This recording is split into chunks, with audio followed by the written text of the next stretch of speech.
On est le 24 juin encore de saison 9. À Montréal. C'est la Saint-Jean-Baptiste. La ville déborde, les rues respirent mal tellement il y a du monde. Old Montréal est en feu de vie et d'ombre. Autour de la plage quartier, ça boit, ça crie, ça négocie sa survie.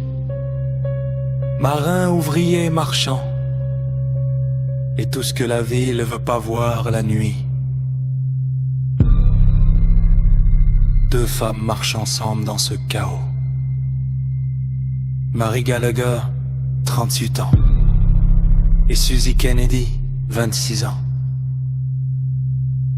Deux amis, deux femmes de Griffintown, deux prostituées qui cherchent à survivre dans une ville qui juge tout. Elles passent de taverne en taverne, dont la tristement célèbre Joe Beef. Mais ce soir-là, rien, pas d'argent, pas de clients. Qu'est là, au milieu de la foule, un homme, Michael Flanagan, 30 ans, grand fort ouvrier du canal La Chine. Un homme qui cherche aussi à oublier sa vie. Ils se rencontrent et tout dérape doucement.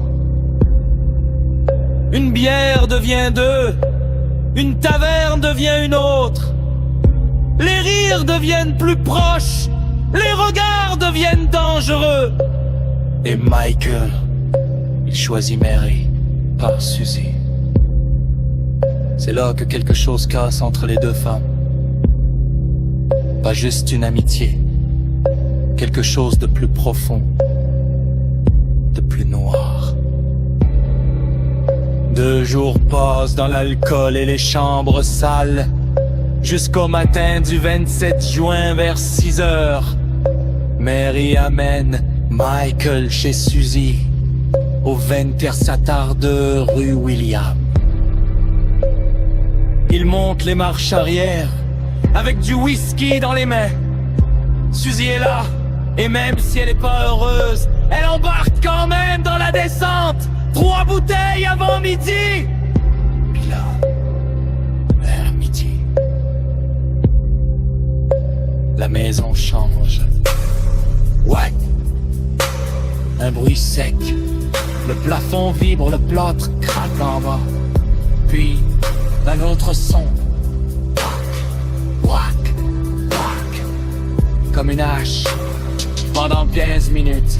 En bas, même 3 et la locataire commence à sentir quelque chose tomber dans ses cheveux.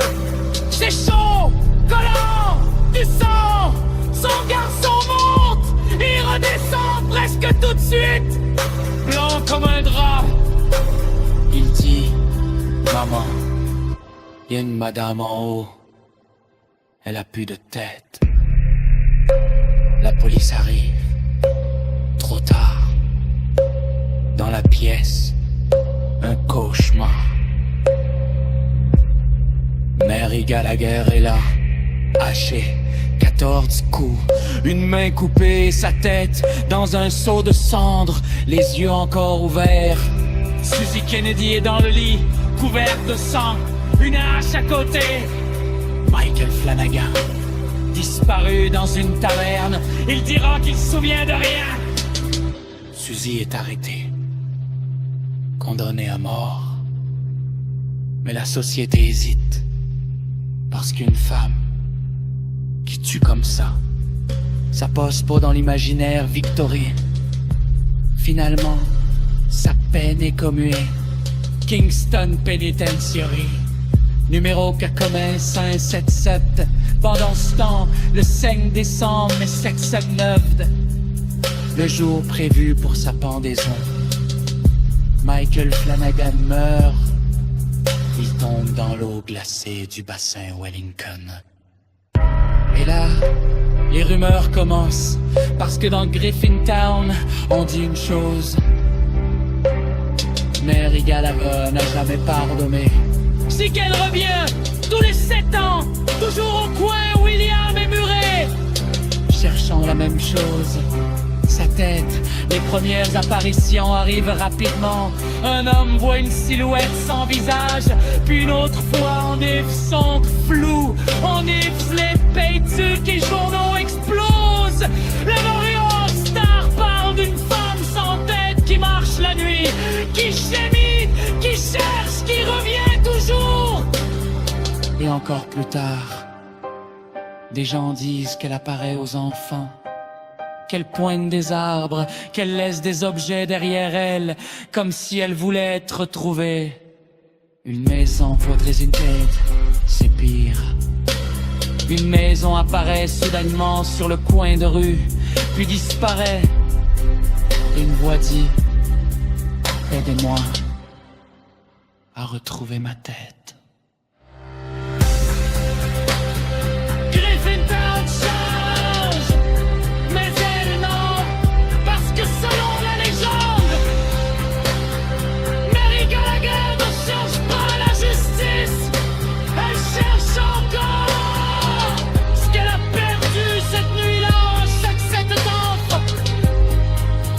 Sa tête, et à chaque 7 ans, la ville se rappelle qu'elle n'a jamais vraiment quitté les rues de Montréal.